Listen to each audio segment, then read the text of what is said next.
அனைவருக்கும் வணக்கம். நான் வேதியியலாசிரியர் சுரேஷ்குமார். 11th கெமிஸ்ட்ரியில் 3வது பாடம் தனிமங்களின் ஆவர்த்தன வகைப்பாடு. அதில் கடைசியாக 3.6 வேதிப்பண்புகளின் ஆவர்த்தன தொடர்பு அதை பற்றி பார்க்குறோம். ஆவர்த்தன தன்மை 5 பார்த்தோம். இப்போ தனிமங்களினுடைய இயற்பியல் பண்புகளில் இருக்கக்கூடிய ஆவர்த்தன தொடர்பை பற்றி பார்த்துட்டு இருந்தோம். இப்போ வேதி பண்புகளில் இருக்கக்கூடிய ஆவர்த்தன தன்மை பற்றி பார்க்க போகிறோம். அதாவது இந்த அணு ஆரம், அயனியாக்கும் ஆற்றல்,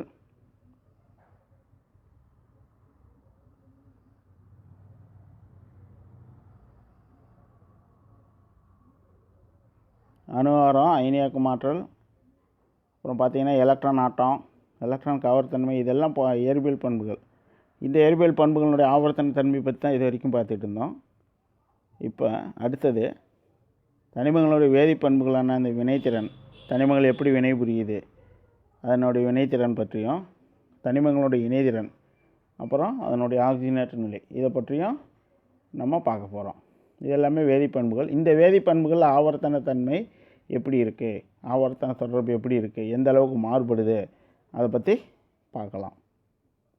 இதில் இணைதிறன் அப்படின்னா ஆக்சிஜனேற்ற நிலை அப்படின்னு சொல்லலாம். ஓகேங்களா? இதில் இருக்கக்கூடிய இந்த ஆவர்த்தன தொடர்பையும் இந்த இரண்டாம் வரிசை தனிமங்களினுடைய முரண்பட்ட பண்புகள், அதாவது மூலையோட்ட தொடர்பு பற்றியும் நம்ம பார்க்கலாம். இப்போ இணைதிறன்னா என்ன, இணைதிறன் அல்லது ஆக்சிஜனேற்ற நிலை. இப்போ ஒரு இணைதிறன்னா என்ன அப்படின்னா, இது ஒரு தெரிஞ்சிக்கூடிய ஒரு கொஷின். இது ஒரு அணுவினுடைய இணைதிறன், இதெல்லாம் பேசிக்கு. ஒரு அணுவினுடைய இணைதிறன்ங்கிறது ஹைட்ரஜனோடு ஒப்பிடும்போது அந்த அணுவினுடைய இணையக்கூடிய திறன் அப்படின்னு நம்ம இதை சொல்லலாம். அதுதான் இணைதிறன்னு சொல்லலாம். பொதுவாக பார்த்திங்கன்னா இணைதிற கூட்டில் இருக்கக்கூடிய எலக்ட்ரான் எண்ணிக்கை இணைதிறன்னு சொல்லலாம். அல்லது அந்த இணைதிற கூட்டில் இருக்கக்கூடிய எலக்ட்ரான் எண்ணிக்கையை 8லிருந்து கழித்தோம்னா மீதி வரக்கூடிய இதுக்கு பேர் தான் இணைதிறன் அப்படின்னு சொல்லலாம். 2 வகையை இதை சொல்லலாம். இணைதிறனுக்கு பதிலாக ஆக்சிஜனேற்ற நிலையை குறிப்பிடுறது தான் எளிது. இணைதிறன் நம்ம இப்போ அதிகமாக பயன்படுத்துறது ஆக்சிஜனேற்ற நிலை தான் தற்காலத்தில். ஓகே, இப்போ இணைதிறன்னா என்ன? இணைதிறன் அல்லது ஆக்சிஜனேற்ற நிலையில் காணப்படக்கூடிய ஆவர்த்தன தன்மை. இப்போ இணைதிறனில் எந்த அளவுக்கு ஆவர்த்தன தன்மை இருக்குது, எப்படி மாறுபடுதுன்னு பார்க்கலாம்.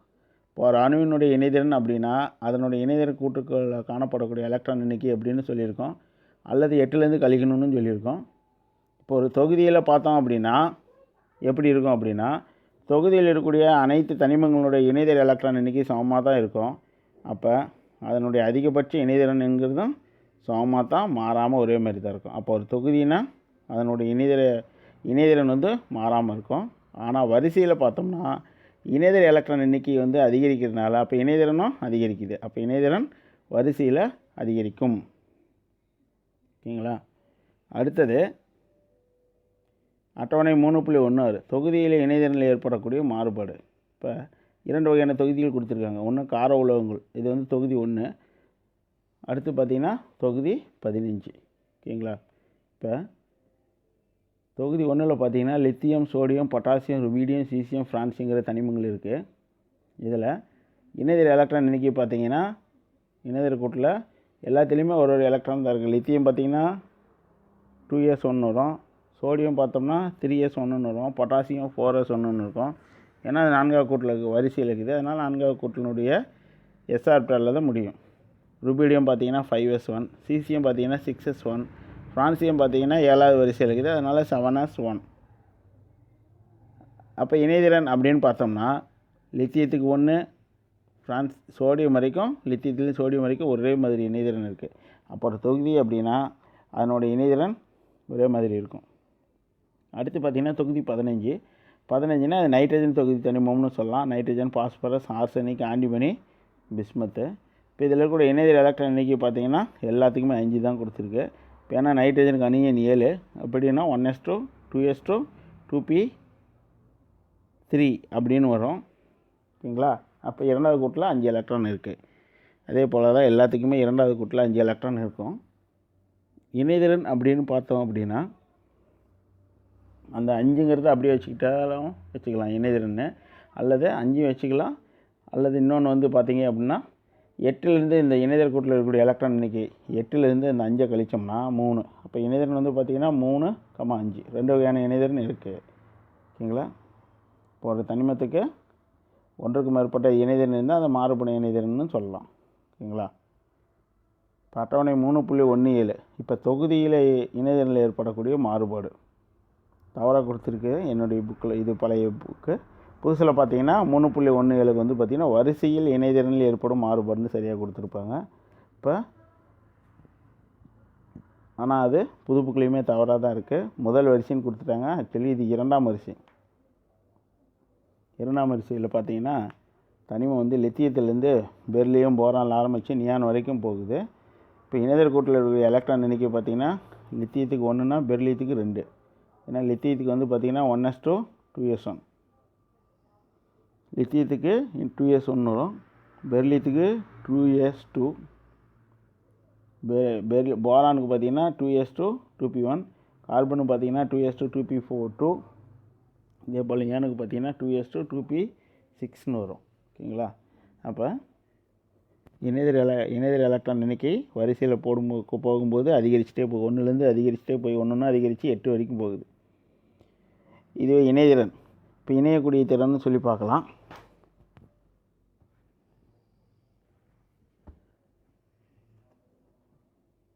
லித்தியத்துக்கு இணைதிறன் 1ன்னா இணையக்கூடிய இணைதல் எலக்ட்ரான் எண்ணிக்கை 1ன்னா அப்போ இணைதிறனும் 1 தான். இணையக்கூடிய திறனும் 1 தான். ஓகேங்களா? இப்போ சில தனிமங்களுக்கு பார்த்திங்கன்னா மாறுபடும் ஆக்சிஜனேற்ற நிலைன்னு சொல்லுவோம். அதாவது மாறுபடும் இணைதிறன்னு சொன்னேன். அதே தான் மாறுபடும் ஆக்சிஜனேற்ற நிலை. இந்த தொகுதி 15ல் இருக்கக்கூடிய தனிமம் நான் பார்த்தேன்ல நைட்ரஜன், அதில் பார்த்திங்கன்னா 3,5 ஆகிய 2 மாறுபடும் இணைதிறன்கள் இருக்குது. அதனால் இது மாறுபடும் இணைதிறன்னு சொன்னால் இது ஆக்சிஜனேற்ற நிலைன்னு எடுத்துக்கலாம். ஓகேங்களா? அப்போ இதை மாறுபடும் ஆக்சிஜனேற்ற நிலை அப்படின்னு சொல்லலாம்.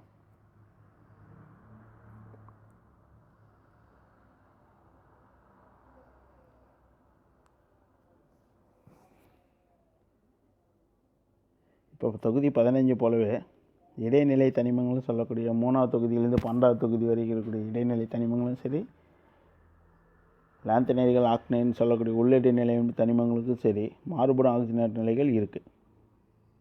ஓகேங்களா? இப்போ எஸ் தொகுதி தனிமங்களுக்கு தான் மாறுபடும் ஆக்சிஜனேற்ற நிலைகள் பெரும்பாலும் இல்லை. இப்போ 2ஆம் வரிசை தனிமங்களில் முரண்பட்ட பண்புகள்.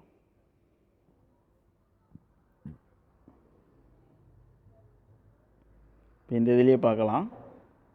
அட்டவணை 3.17 பார்த்தீங்கன்னாவே 4 வரைக்கும் இருக்கும்போது பிரச்சனை இல்லை. கார்பன் வரைக்கும் கார்பன் 14ஆவது தொகுதி. அது நைட்ரஜன் பார்த்திங்கன்னா 5ன்னு வரும் பொழுது அப்போ 5 வச்சுக்கணும். 8லேருந்து 5 கழிச்சா 3. ஆக்சிஜனுக்கு பார்த்திங்கன்னா 6. அப்போ 6 வச்சுக்கலாம். இணைதிறன் 6ன்னு வச்சுக்கலாம்.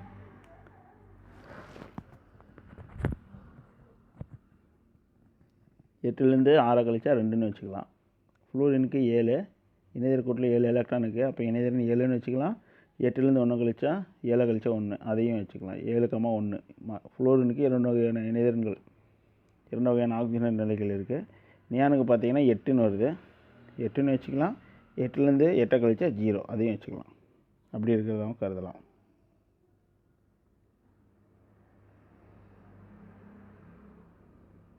அடுத்தது 3.6.1 2ஆம் வரிசை தனிமங்களின் முரண்பட்ட பண்புகள்.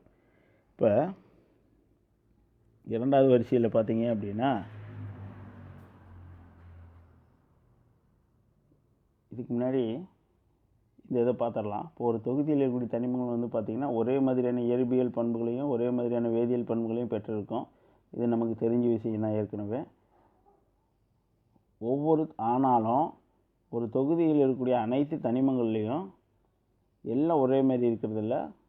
ஒரு சில சிறிய மாறுபாடுகள்லாம் இருக்குது. முரண்பட்ட பண்புகள் இருக்குது. அதாவது ஒவ்வொரு தொகுதியிலையும் முதல் தனிமம் வந்து அதுக்கடுத்து வரக்கூடிய மற்ற தனிமங்களுடைய பண்புகள்லேருந்து சில மாறுபட்ட பண்பு வந்து முரண்பட்டதாக பண்புகளை பெற்றிருக்குது. இப்போ உதாரணத்துக்கு பார்த்திங்கன்னா கார உலோகம் அப்புறம் கார மண் உலோகத்தை நம்ம எடுத்துக்கிட்ட பார்க்கலாம். கார உலோகம்னா முதல் தொகுதி தனிமம். அதில் முதல்ல இருக்கக்கூடிய தனிமமான லித்தியம் பார்த்திங்கன்னா ஹைட்ரஜன் வந்து முதல் தொகுதியிலையும் வச்சுருப்பாங்க, மற்ற தொகுதியிலையும் இருக்கும். ஸோ அதை விட்டுறோம். இப்போ இப்போ லித்தியம் தான் முதல் தொகுதியில் முதல் தனிமம் நம்ம கருதலாம். அப்போ லித்தியத்தையும் இரண்டாவது தொகுதியில் இருக்கக்கூடிய பெரிலியத்தையும் பெரிலியமும், அதாவது லித்தியம் வந்து முதல் தொகுதியில் முதல் தனிமம் வச்சுக்கலாம், பெரிலியம் வந்து இரண்டாவது தொகுதியினுடைய முதல் தனிமம் வச்சுக்கலாம். இந்த தனிமங்கள் வந்து பார்த்திங்க அப்படின்னா சகப்பிணைப்பு சேர்மங்களை உண்டாக்கும். ஆனால் இதில் இருக்கக்கூடிய இதுக்கடுத்து வரக்கூடிய மற்ற தனிமங்கள் பார்த்திங்கன்னா இந்த தொகுதியில் இருக்கக்கூடிய மற்ற தனிமங்கள் அயனி பிணைப்பு சேர்மங்களை உண்டாக்கும். ஓகேங்களா? இதுவே ஒரு முரண்பாடு தான். அடுத்து பார்த்திங்கன்னா இரண்டாவது வரிசையில் இருக்கக்கூடிய தனிமங்கள் வந்து அவற்றினுடைய இணைதர் கூட்டில் வந்து பார்த்திங்கன்னா இந்த லித்தியமும் சரி இந்த பெரிலியமும் சரி, லித்தியத்தினுடைய அணியன்னு பார்த்திங்கன்னா 3னா 2s1ன்னு வருது இரண்டாவது கூட்டில், பெரிலியத்துக்கு 2s2ன்னு வருது. ஓகேங்களா? 2s2 2p1 lithium. பெரிலியம் வந்து பார்த்திங்கன்னா லித்தியம் வந்து 2s1, பெரிலியம் வந்து 2s2. இருந்தாலும் 2p ஆர்பிட்டாலும் இருக்குது. அப்போ இரண்டாவது கூட்டில் பார்த்திங்கன்னா 2sல ஒரு ஆர்பிட்டால், 2pல 3 ஆர்பிட்டால், மொத்தம் 4 ஆர்பிட்டால்கள் இருக்குது. ஓகேங்களா? இப்போ லித்தியம் பெரிலியம் இதில் இரண்டுலேயும் 4 ஆர்பிட்டால்கள் தான் இருக்குது. அப்போ அதிகபட்சமாக எவ்வளோ சகப்பிணைப்பு உண்டாக்க போகும் அப்படின்னா 4. சகப்பிணைப்பு இணைதிறன் வந்து பார்த்திங்கன்னா 4. ஆனால் இதுக்கடுத்து வரக்கூடிய இதே தொகுதியில் இதுக்கடுத்து வரக்கூடிய அடுத்தடுத்த வரிசையில் வரக்கூடிய தனிமங்களானது அதனுடைய அந்த தனிமங்கள் தங்களது இணைதர் கூட்டில் எப்படி இருக்குன்னா அதிக ஆர்பிட்டாலை பெற்றிருக்கும். இப்போ எடுத்துக்காட்டாக பார்த்திங்கன்னா உயர் இணைதிறன் மதிப்பை பெற்றிருக்கும். இப்போ போரான் வந்து பார்த்திங்க அப்படின்னா BF4- தருது. ஆனால் அலுமினியம் அது கீழே வரக்கூடியது பார்த்திங்கன்னா AlF6- தருது. ஓகேங்களா?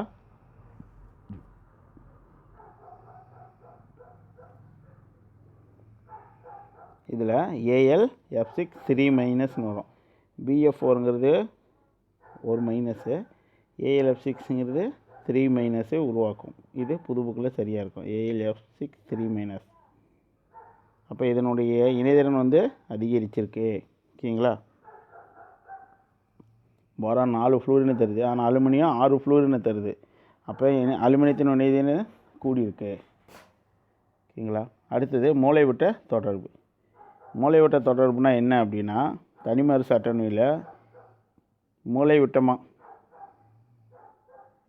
மூளைவிட்டமாக போகும்போது இரண்டாம் வரிசையிலிருந்து மூன்றாம் வரிசைக்கு போகும் பொழுது சில தனிமங்கள் சில பண்புகளில் ஒத்து காணப்படுது. உதாரணத்துக்கு பார்த்தீங்கன்னா ஒரு தொகுதியில் காணப்படக்கூடிய தனிமங்களுக்கு இடையில் ஒரு தொகுதியில் இருக்கக்கூடிய தனிமங்கள் வந்து பார்த்திங்கன்னா அதிக அளவில் ஒற்றுமையோடு காணப்படும். ஒவ்வொரு தொகுதியிலையும் முதல் தனிமத்துக்கு அடுத்தது வரக்கூடிய மற்ற தனிமங்கள் பார்த்திங்கன்னா அதிக ஒற்றுமையோடு காணப்படும். ஓகேங்களா? ஆனால் இந்த மாதிரி தொகுதியில் இருக்கக்கூடிய தனிமங்கள் அதிக ஒற்றுமையோடு இருக்கும்.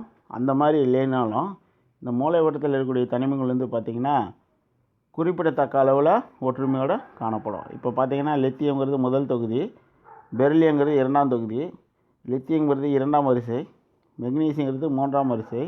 அப்போ இரண்டாம் வரிசையில் இருக்கக்கூடிய லித்தியமும் மூன்றாம் வரிசையில் இருக்கக்கூடிய மெக்னீசியத்துக்கு இடையில் ஒற்றுமை இருக்குது. அதே போல் பெரிலியத்துக்கும் அலுமினியத்துக்கும், இதே போல் போரான் சிலிக்கானுக்கு இடையில் ஒற்றுமை இருக்குது. இதான் மூளைவட்ட தொடர்புன்னு சொல்லுவோம். அதாவது மூளைவட்டத்தில் அமைந்திருக்கக்கூடிய தனிமங்கள் வந்து அவைகளுக்கிடையே வந்து என்னென்னா பண்புகளுக்கு இடையில் ஒற்றுமை தன்மை காணப்படுது. இதுக்கு பேர் தான் மூளைவட்ட தொடர்பு அப்படின்னு பேர்.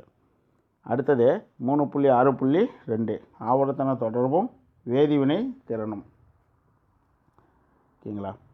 இப்போ தனிமங்களுடைய இயற்பியல் பண்புகள் அப்புறம் வேதியியல் பண்புகள் இது எல்லாமே இணைதிர கூட்டு எலக்ட்ரானை வந்து பொறுத்து அமையுது. இணைதிர கூட்டில் எவ்வளோ எலக்ட்ரான் இருக்கோ அதுக்கு தகுந்த மாதிரி தொகுதியில் அந்த ஒவ்வொரு தொகுதியினுடைய இயற்பியல் வேதியியல் பண்புகள் அமையும். இப்போ தனிம வரிசை அட்டவணையில் அதே வரிசையில் பார்த்திங்கன்னா இடதுபுறம் இருந்து வலதுபுறம் போகும்போது இடதுபுறத்தில் இருக்கக்கூடிய தனிமங்கள் குறைவான அயனியாக்க ஆற்றலை பெற்றிருக்கும். ஏன் குறைவான அயனியாக்க ஆற்றலை பெற்றிருக்குது அப்படின்னா எளிதில் இணைதிர எலக்ட்ரானை இழக்குது. எளிதில் இணைதிர எலக்ட்ரானை இழந்தால் அயனியாக்க ஆற்றல் குறைவாக தான் இருக்கும். அதே தனிம வரிசை அட்டவணையினுடைய வலதுபுறத்தில் காணப்படக்கூடிய தனிமங்கள் அதிக அயனியாக்க ஆற்றலை பெற்றிருக்கும். அதிக எலக்ட்ரான் கவர்த்தன்மையும் பெற்றிருக்கும். அதிக அயனியாக்க ஆற்றல்னு கூட சொல்லலாம். அதிக எலக்ட்ரான் கவர்த்தன்மையை பெற்றிருக்கிறதுனால அவங்கள் வந்து என்ன பண்ணால் எளிதில் எலக்ட்ரானை ஏற்குது. இதன் காரணமாக என்ன பண்ணால் தனிம வரிசை அட்டவணையில் 2 பக்கத்தில் இருக்கக்கூடிய தனிமங்கள் இடதுபுறத்துலேயும் வலதுபுறத்தில் இருக்கக்கூடிய தனிமங்கள் நடுவில் இருக்கக்கூடிய தனிமங்களோடு ஒப்பிடும்போது அதிக வினைத்திறனை பெற்றிருக்குது, அதிகமாக வினைபுரியும் வேகமாக. இப்போ மாறாக பார்த்தோம்னா மந்தவாயுக்கள் வந்து பார்த்திங்கன்னா இதில் சொல்லிக்கிற மாதிரி இருக்காது. அதாவது அது வினைத்திறன் 0ன்னு சொல்லலாம். ஏன்னா அது முழுவதும் நிரப்பப்பட்ட எலக்ட்ரான் அமைப்பு பெற்றிருக்கும். NS2 NP6ங்கிற பொதுவான எலக்ட்ரான் அமைப்பு பெற்றிருக்கிறதுனால அது எலக்ட்ரானை ஏற்கிறதும் கிடையாது, இழப்பதும் கிடையாது. அதனால் அவைகள் வந்து எந்த வேதிவினையிலையும் இயல்பாக ஈடுபடாது. ஓகேங்களா? அடுத்து பார்த்தோம் அப்படின்னா இந்த அயனியாக்க ஆற்றல் வந்து பார்த்திங்கன்னா உலோகத்தன்மையோட நேரடியாக அயனியாக்க ஆற்றலை தொடர்புபடுத்தலாம். எப்படி அப்படின்னா அயனியாக்கம் ஆற்றல் குறைவாக இருந்தால் உலோகத்தன்மை அதிகம்னு சொல்லலாம். இப்போ முதல் தொகுதியில் இடதுபுறத்தில் முதல் தொகுதி தனிமர் சட்டினுடைய இடதுபுறத்தில் ஃபஸ்ட்டு இருக்கிறது முதல் தொகுதி தனிமம். அந்த தனிமத்தில் மேலேருந்து கீழே வரும்போது அயனியாக்க ஆற்றல் குறைஞ்சிக்கிட்டே போகும். குறைவான அயனியாக்க ஆற்றல் இருக்கிறதுனால அதிக உலோகத்தன்மையை பெற்றிருக்கும். ஆனால் தனிமர் சட்டினுடைய வலதுபுறத்தில் பார்த்தோம், அது வலதுபுறத்தில் மேற்பகுதியில் பார்த்தோம் அப்படின்னா அந்த தனிமங்கள் வந்து அதிகமான அயனியாக்க ஆற்றலை பெற்றிருக்கோம். அதனால் அதிக அயனியாக்க ஆற்றல் இருந்தால் அலோகத்தன்மை, குறைவான அயனியாக்க ஆற்றல் இருந்தால் உலோகத்தன்மை, அதிக அயனியாக்க ஆற்றல் இருந்தால் அலோகத்தன்மை அப்படின்னு வச்சுங்க. இப்போ தனிமர் சாட்டணுவில் 2 பக்கத்தில் இருக்கக்கூடிய தனிமங்களால் இந்த உருவாக்கப்படக்கூடிய சேர்மங்களுடைய இயல்பை நம்ம பார்க்கலாம். கார உலோகங்கள் வந்து பார்த்திங்கன்னா இடதுபுறத்தில் இருக்குது, ஹாலஜன்கள் வலதுபுறத்தில் இருக்குது. இது எல்லாமே ஆக்சிஜனோடு எப்படி வினைபுரிந்து அது ஆக்சைடு தருதுன்னு பார்க்கலாம். இப்போ சோடியம் வந்து பார்த்திங்கன்னா கார உலோகம், ஆக்சிஜனோடு வினைபுரிந்து சோடியம் ஆக்சைடு தருது Na2O. இது வந்து ஒரு கார ஆக்சைடுன்னு சொல்லுவோம். ஏன் கார ஆக்சைடுன்னு சொல்கிறாங்கிறது விளக்கம் பின்னாடி சொல்லலாம். குளோரின் அடுத்தது, இது ஆக்சிஜனோடு வினைபுரிந்து குளோரின் வந்து ஹாலஜன் 14வது தொகுதி. இது ஆக்சிஜனோடு வினைபுரிந்து Cl2O7 அப்படிங்கிற ஒரு ஆக்சைடை தருது. இது அமில ஆக்சைடுன்னு சொல்கிறோம். ஏன் இது அமில ஆக்சைடுன்னு சொல்கிறோன்னு பார்க்கலாம். இந்த சோடியம்ங்கிறது முதல் தொகுதி தனிமம். இது Na2O இந்த சோடியம் ஆக்சைடு தருது. இது வந்து பார்த்திங்கன்னா கார ஆக்சைடுன்னு சொல்கிறோம். ஏன் இதை கார ஆக்சைடுன்னு சொல்கிறோன்னா இதை வந்து Na2O வந்து நீரோட H2ஓடு வினைபுரிஞ்சுன்னா NaOHங்கிற காரத்தை தருது. சோடியம் ஹைட்ராக்சைடுங்கிற வலிமை மிகு காரத்தை தருது. அதனால் இது கார ஆக்சைடுன்னு சொல்லலாம். இதுவே இந்த Cl2O7 வந்து பார்த்திங்கன்னா அமில ஆக்சைடுன்னு சொல்கிறோம். ஏன் அப்படின்னா இது நீரில் வினைபுரிஞ்சு வலிமை மிக்க அமிலமான பெர்குளோரிக் அமிலத்தை தருது, HClO4. அப்போ அதனால் Cl2O7ங்கிறது அமில ஆக்சைடுன்னு சொல்லலாம். அமிலத்தை தரதுனால, நீரோட வினைபுரிஞ்சு அமிலத்தை தரதுனால இதுக்கு பேர் அமில ஆக்சைடுன்னு பேர். இப்போ தனிமர் அட்டவணையில் 2 பக்கத்தில் இருக்கக்கூடிய தனிமங்கள் வந்து எதிர்பார்த்த மாதிரி வெவ்வேறு பண்புகளை பெறுது. ஒரே மாதிரியான பண்பு இல்லை, எதிரும் புதிருமாக இருக்குது. ஓகேங்களா? அப்போ ஒரு தொகுதியில் மேலேருந்து கீழே போகும் பொழுது அயனியாக்க ஆற்றல் குறையுது, தனிமங்களுடைய நேர்மின்தன்மை என்னாகுன்னா அதிகரிக்குது. அதனால் இந்த தனிமங்களுடைய ஹைட்ராக்சைடுகள் வந்து பார்த்திங்கன்னா அதிக காரத்தன்மையை பெற்றிருக்குது. அதனால தான் இந்த முதல் தொகுதி வந்து கார உலோகங்கள் அப்படின்னு சொல்கிறோம். ஓகேங்களா? 2ஆம் தொகுதி வந்து பார்த்திங்கன்னா அதுவும் கார உலோகங்கள் தான், கார மண் உலோகங்கள் அப்படின்னு சொல்லுவோம். முதல் தொகுதியை ஒப்பிடும்போது 2ஆம் தொகுதியினுடைய காரத்தன்மை கொஞ்சம் குறைவாகத்தான் இருக்கும். பெர்லியம் ஆக்சைடுங்கிறது பெர்லியம் ஹைட்ராக்சைடு BeOH twice அப்படிங்கிறது 2ஆம் தொகுதி. ஓகேங்களா? 2ஆம் தொகுதியில் முதல் தனிமம். இது வந்து பார்த்திங்கன்னா ஈரியல்பு தன்மையுடையது, அதாவது அமிலத்தன்மை இருக்கும், காரத்தன்மை இருக்கும். அது கீழே வரக்கூடிய மெக்னீசியம் ஹைட்ராக்சைடுங்கிறது வலிமை குறைந்த காரம். அதுக்கு கீழே இன்னும் போக போக பேரியம் ஹைட்ராக்சைடு BeOH twiceங்கிறது வலிமை மிக்க காரமாக இருக்குது. ஓகேங்களா? இப்போ பெர்லியம் ஹைட்ராக்சைடு பார்த்தோம் அப்படின்னா ஈரியல்பு தன்மையுடையது அப்படின்னா அமில மற்றும் காரத்தன்மையுடைய ஆக்சைடுன்னு சொல்லலாம். இது எதனாலனா அமில மற்றும் காரத்தோட 2தோடையும் வினைபுரியும். ஸோ அதனால தான் இப்போ பார்த்திங்கன்னா பெர்லியம் ஹைட்ராக்சைடு வந்து பார்த்திங்கன்னா HClங்கிற அமிலத்தோடு வினைபுரியுது, பெர்லியம் குளோரைடையும் நீரையும் தருது. இதே போல் பெர்லியம் ஹைட்ராக்சைடு பார்த்திங்கன்னா காரத்தோட சோடியம் ஹைட்ராக்சைடோடு வினைபுரிந்து Na2BeO2 அப்படிங்கிற சேர்மத்தை தருது. அப்போ அமிலம் மற்றும் காரத்தோடு வினைபுரியுதுனால இது ஈரியல்பு தன்மையுடைய ஆக்சைடு அப்படின்னு ஹைட்ராக்சைடுன்னு சொல்லலாம். ஓகேங்களா? இப்போ நம்ம பாடம் 3 தனிமங்களின் ஆவர்த்தன வகைப்பாடு முடித்தாச்சு. இப்போ இந்த பாடத்தில் என்ன பார்த்தோம் அப்படின்னு சுருக்கமாக ஒரு இதை பார்த்துடலாம். ஓகேங்களா? இதில் ஆரம்பத்தில் பார்த்தோம்னா தனிமங்களை வந்து வகைப்படுத்துறதுக்காக தனிம வரிசை அட்டவணையை கண்டுபிடிக்கிற தனிம வரிசை அட்டவணையினுடைய வரலாறு பார்த்தோம். ஓகேங்களா? அதாவது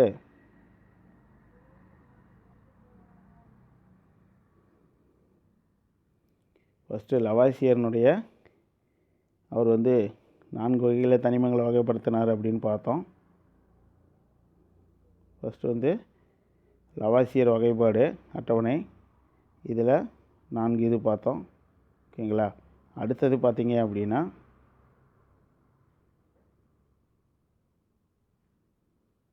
டாபரினர் அவருடைய மும்மை தொகுதின்னு பார்க்குறோம். அடுத்தது சான் கோர்டாய்ஸ் இவருடைய உருளை வடிவ உருளை வடிவத்தை ஒரு உருளையை பயன்படுத்தி தனிம வரிசை அட்டவணையை சொன்னார். அடுத்தது பார்த்திங்க அப்படின்னா நியூலண்டினுடைய எண்ம வகைப்பாடு, எண்ம விதி. ஓகேங்களா? 7 தனிமங்களை வரிசைப்படுத்தி வச்சது. அடுத்து பார்த்திங்கன்னா மெண்டலீஃப் வகைப்பாடு. அடுத்து மெண்டலீஃப்க்கு முன்னாடி லோதர் மேயர். ஓகேங்களா? அதுக்கு அடுத்தது மெண்டலீஃப்ங்கிறது இது வரைக்கும் பார்த்த எல்லாருமே அதாவது அணு நிறைய அடிப்படையாக அணு நிறையினுடைய ஏறு வரிசையில் தனிமங்களை வரிசைப்படுத்தினாங்க. இந்த மாதிரி தான் அட்டவணை உருவாக்கி வச்சுருந்தாங்க மெண்டலீஃப் வரைக்கும். ஆனால் மெண்டலீஃப் பார்த்திங்கன்னா அவர் காலத்தில் கண்டுபிடிச்ச 70 தனிமங்களுக்கும் அணு நிறையின் ஏறு வரிசையில் அட்டவணை கொடுத்துருந்தார். இதுபோல் அடுத்தது பார்த்திங்க அப்படின்னா லோதர் மேயர், அதாவது நவீன தனிம வரிசை அட்டவணை. லோதர் மேயர் இல்லை, மோஸ்லே. அவர் பார்த்திங்க அப்படின்னா நவீன தனிம வரிசை அட்டவணையை உருவாக்குனார். இதை தான் நம்ம இப்போ தற்காலத்தில் பயன்படுத்திகிட்டு இருக்கக்கூடியது. அடுத்து பார்த்தோம் அப்படின்னா அணு எண் 100க்கு மேலே இருந்துச்சுன்னா அந்த தனிமங்களுக்கு எப்படி ஐயுபிஎஸ்சி முறையில் பெயர் வைக்கிறது, இதை பார்த்தோம். அடுத்தது பார்த்திங்க அப்படின்னா அந்த தனிமங்களுக்கு ஐயுபிஎஸ்சி முறையிலான பெயர் மற்றும் அதன் குறியீடு இதையும் பார்த்தோம். கடைசியாக இருக்கக்கூடியது பார்த்திங்க அப்படின்னா இது அந்த தனிமத்தை கண்டறிந்தவங்க வச்ச குறியீடு. ஓகேங்களா? வச்ச குறியீடு அதனுடைய பெயர். அடுத்து பார்த்தோம் அப்படின்னா எலக்ட்ரான் அமைப்பின் அடிப்படையில் தனிமங்களை வகைப்படுத்துதல், தொகுதிப்படுத்தல்னால் எஸ் தொகுதி, பி தொகுதி, டி தொகுதி, எஃப் தொகுதின்னு பார்க்கலாம். வரிசைப்படுத்தல் வரிசைன்னு பார்த்திங்கன்னா தனிம வரிசை அட்டவணையில் 7 வரிசை இருக்குது. தொகுதின்னு பார்த்திங்கன்னா 18 தொகுதிகள் இருக்குது. ஓகேங்களா? அடுத்து பார்த்தோம் அப்படின்னா பொதுவான தொகுதிகளுடைய பொதுவான எலக்ட்ரான் அமைப்பு. இது 1 மார்க்கில் கேட்குறதுக்கு வாய்ப்பு இருக்குது. அடுத்து பார்த்திங்கன்னா ஆவர்த்தன பண்புகள் காணப்படக்கூடிய ஆவர்த்தன தொடர்பு. 5 வகையான ஆவர்த்தன தன்மை இருக்குது. அணு ஆரம், அயனியாரம், அயனியாக்கும் என்தால்பி, அதாவது அயனியாக்கும் ஆற்றல், எலக்ட்ரான் ஆட்டம், எலக்ட்ரான் கவர் தன்மை. ஓகேங்களா? இப்போ அணு ஆரம்னா அது எப்படி பார்க்கணும், சகப்படை பாரம் அல்லது உலோகத்திலிருந்து பார்க்கணுன்னு பார்த்தோம். அடுத்து பார்த்திங்க அப்படின்னா பாலிங் முறையில் பார்த்தோம். சகப்படை பாரத்துக்கு 2 வெவ்வேறு அணுக்கள் இருந்தால் பாலிங் முறைப்படி சகப்படை பாரம் பார்க்கறது பார்த்தோம். அடுத்து பார்த்திங்கன்னா ஸ்லேட்டர் மாறிலி கண்டுபிடிக்கிறதுக்கான அந்த விதியை பார்த்தோம். 4 படிநிலைகள், அதை வச்சு கணக்கு பார்த்தோம். அடுத்து பார்த்தோம் அப்படின்னா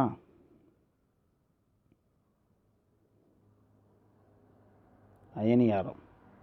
இது பாலிங் முறையில் இது ஒரு முக்கியமான திரிமார்களை கேட்குறதுக்கு வாய்ப்பு இருக்குது.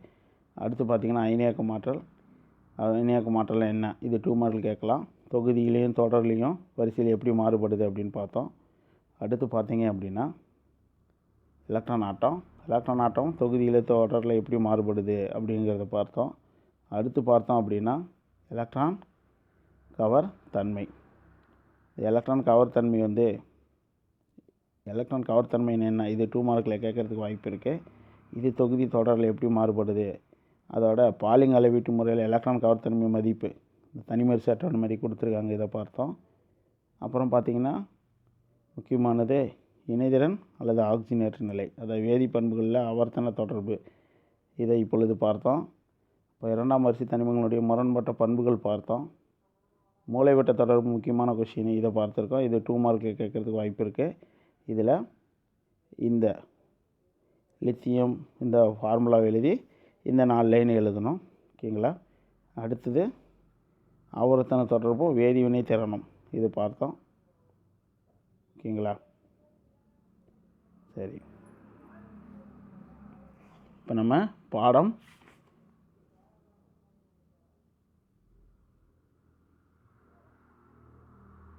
பாடம் 3 முடிவுக்கு வந்துட்டோம். ஓகேங்களா?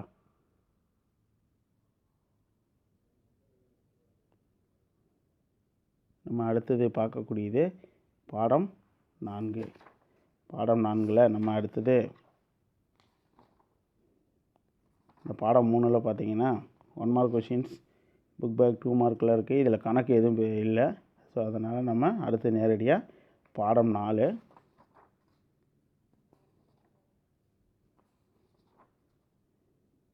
ஹைட்ரஜன் அதை பற்றி அடுத்த காணொளியில் நம்ம பார்க்கலாம். நன்றி, வணக்கம்.